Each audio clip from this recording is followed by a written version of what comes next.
Let me ask you something. Have you ever seen a deal so good, so unbelievably, ridiculously good, that a tiny part of your brain said, wait, what if it's real? Maybe it was a friend who whispered about a crypto investment that was doubling money every 3 months.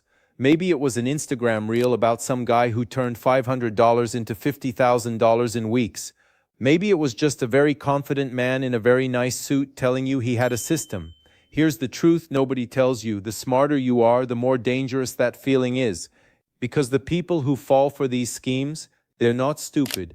They're teachers, doctors, police officers, engineers, people who worked hard for their money and trusted the wrong person. There's a Nobel Prize-winning economist named Daniel Kahneman. He wrote a book called Thinking Fast and Slow, and in it he explains something really uncomfortable about the human brain. He says our minds are lazy by design, not lazy like we're bad people, lazy like our brain is always trying to save energy. It doesn't want to analyze every decision. It wants shortcuts. It wants patterns. It wants easy answers. And that is exactly the door that every con artist in history has walked through. Because the perfect scam doesn't say, give me your money. It says, your money is working too hard for too little. I have a better way, trust me. And our brain, instead of stopping and doing the math, just wants to believe. That's the game, and today I'm going to show you exactly how it's played, using the man who invented it. Before I keep going, drop a comment right now. Have you or someone you know ever been approached by a deal that felt too good to be true? What was it? I want to read every single one. 1903. A young Italian man steps off a ship in America. He has $2.50 in his pocket, and he will tell you himself, years later in a New York interview, $1 million dream in my head. His name is Charles Ponzi, and the life he's about to live will be so wild, so reckless, so fascinating, that over 100 years later, we named the most notorious financial fraud in history after him. Now here's what's important to understand about Ponzi. He wasn't a genius. He wasn't some mastermind supervillain. He was a charming, broke, desperate man who was very, very good at one thing: making people believe. He gambled away his family's money on the ship ride over. He worked as a dishwasher. He stole from restaurant customers. He forged a check. He went to prison twice. And each time he wrote home to his mother, he told her he'd been promoted. The first letter from prison: good news, Mom, I've become the deputy warden. Even from a jail cell, Ponzi was selling a dream. And that tells you everything you need to know about how this kind of person operates. The story is always bigger than the reality.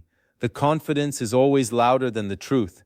By 1919, Ponzi is broke again. He opens a business consulting office, charging people to teach them how to succeed in business. He has no success to show. Sound familiar? Then one day a letter arrives from Spain. Inside it, there's a small paper coupon, an international reply coupon used to pay for postage across borders. Ponzi does some research and realizes this coupon costs 5 times more in America than in Italy. Legally, completely above board, a real price difference. He could buy them cheap in Italy and sell them in America for massive profit. This is called arbitrage, and it's a real thing. The idea was real. The follow-through? Pure fiction. He went to friends, family, his brother-in-law. Give me money. I'll double it in 3 months. And the first few people, he paid them back. On time. Exactly as promised. Word spread. More people came. More money flowed in. By May 1920, he had $420,000. By June, $2.50 million. And he never bought a single coupon. Real quick, if you're finding this useful, hit subscribe. Because coming up, I'm going to give you the exact checklist to spot these schemes before they take your money. And that part, you don't want to miss it. So how does a Ponzi scheme actually work? It's simpler than you think. Person A gives you $100. You promise to return $150 in 3 months. Instead of investing it, you wait. 2 months later, Person B gives you $200. You use part of that to pay Person A their $150. Person A is thrilled. Person A tells Person C. Person C brings friends. As long as new money keeps coming in faster than old money needs to go out, the whole thing holds together. The moment that stops, it collapses, like a tower of cards in a wind. It's not a zero-sum game, it's negative sum. In the end, everybody loses. Ponzi eventually bought a bank, he bought a pasta company, a wine company, a mansion.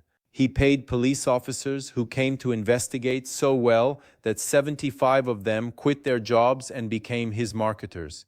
He even got sued by a newspaper that said his numbers didn't add up. He went to court, $500,000 settlement, which he immediately used as a PR campaign. So what were the signs? And what are they today in the schemes running right now? 1. Guaranteed high returns. Ponzi promised 50% in 45 days. Today it's 10x your money in 6 weeks, or guaranteed 30% monthly returns.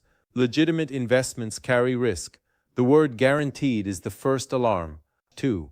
Vague or overcomplicated strategy. Ponzi's coupon arbitrage story sounded technical enough that most people didn't bother verifying it. If someone can't explain in plain words exactly how they're making money, that's a problem. 3. Pressure and exclusivity.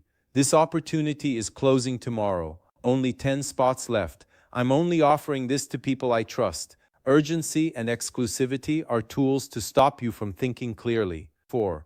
Withdrawal delays. When Ponzi's investors started asking questions, he handed them cash and donuts in the street.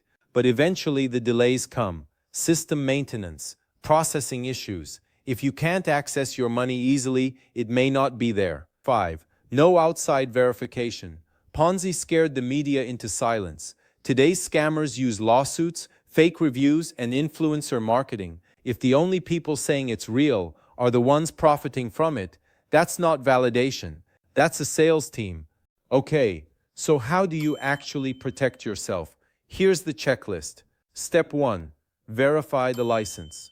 Any legitimate investment firm is registered with a financial regulator. In Canada, check the OSC or BCSC. In the US, the SEC. In the UK, the FCA. Takes 2 minutes. Do it. Step 2. Do the math out loud. If they're promising 50% in 90 days, that's 200% annually. The S&P 500 averages around 10% per year. Ask yourself, how are they consistently beating the best investors in the world? If the answer is vague, walk away. Step 3. Ask for your money back. Immediately. This is the ultimate test. Before you commit large sums, put in a small amount and ask for it back within a week. Legitimate platforms process this without issue. If you get excuses, you have your answer. Step 4. Talk to someone who has nothing to gain. Not the friend who referred you, not the guy running the webinar. An accountant, a financial advisor, or even a trusted person with zero stake in the decision. Outside perspective breaks the spell. Step 5. If it makes you feel stupid to ask questions, that's intentional. Ponzi made people feel lucky to be included. Modern scammers do the same. The second someone makes you feel like asking basic questions is an insult, that person is protecting themselves, not you. Charles Ponzi died in poverty, alone, in a charity hospital in Brazil. The woman he lied to for years, his wife Maria, left him. The investors lost an estimated $20 million, about $200 million in today's money. And the saddest part, he genuinely believed for a while that he could make it work, that the next deal would fix everything, that the dream was real. It wasn't. And for the people who trusted him, it cost everything. Building real wealth is slow, it's boring, it's disciplined. It doesn't come with a countdown timer or an exclusive invite, but it's yours, and nobody can take it from you. Stay skeptical, ask questions, and look out for each other. Have you ever received a weird investment offer, something that just felt off? Drop it in the comments below. Let's look at it together. Because the best defense against a scam is a community that talks about it.